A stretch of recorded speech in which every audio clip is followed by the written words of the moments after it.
인생에 남은 소망이 또 있다면 실버 버튼을 받는 구독, 좋아요 부탁드려요. 제발.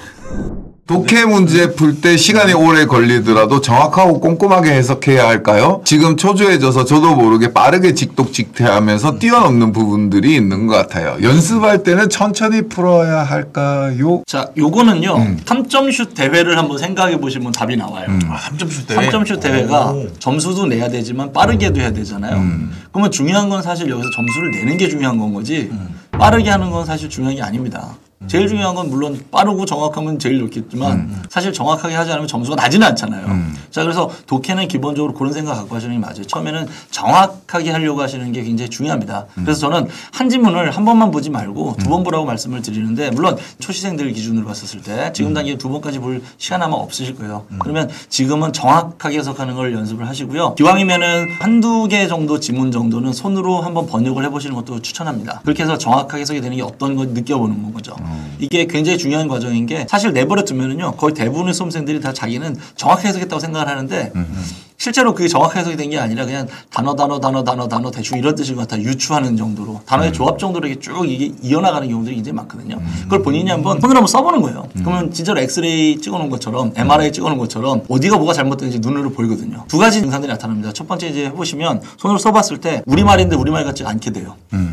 두 번째는 어떻게 해석을 해야 되는지 몰라요. 이게 사실은 머릿속에서 방금 전에 일어났던 일들이거든요. 그거를 본인이 손으로 써봄으로써 이게 어떻게 해석이 돼간다는 걸 정확하게 느껴가는 거죠. 이렇게 하시다 보면 정확한 해석이 이제 일단 만들어지잖아요. 그러면 모든 기술들은 다 비슷해요. 정확하게 되고 그 일이 반복되면 속도는 무조건 빨라져요. 그리고 강도는 세져요.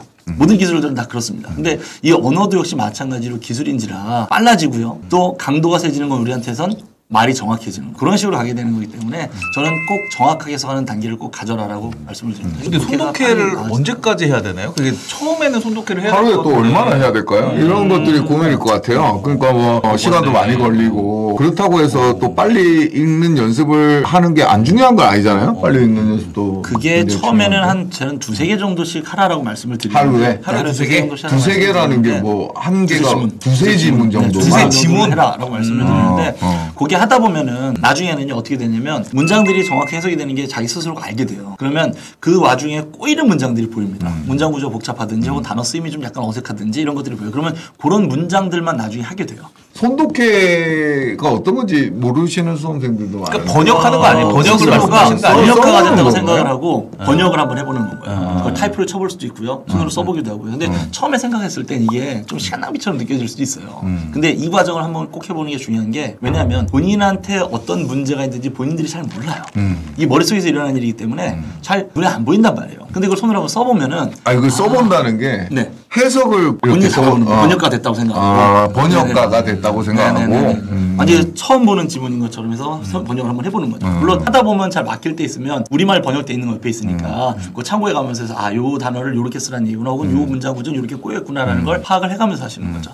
하다 보면 이거 굉장히 많이 듭니다. 그럼 나중에는 지문 다 할 필요가 없어요. 근데 이걸 왜 꼭 하라고 말씀드리냐면 우리가 문제를 해결하려고 그러면 우리한테 문제가 있다는 걸 자각을 해야 되는데 영어 공부라는 게 거의 대부분 다 그런 자각 없이 그냥 계속 공부를 해오는 거죠. 네. 그러니까 요 부분은 좀 꼭 한번 짚고 넘어가라 라는 그런 취지로 말씀을 드리는 거라서 그 습관처럼 하루에 두세 문장씩 손독해 두세 지문 네네. 두세 지문이요? 네, 두세 지문 정도. 지문이라는 게 문장을 말하는 거예요. 단락 정도를 얘기해요. 단락? 네네. 달라.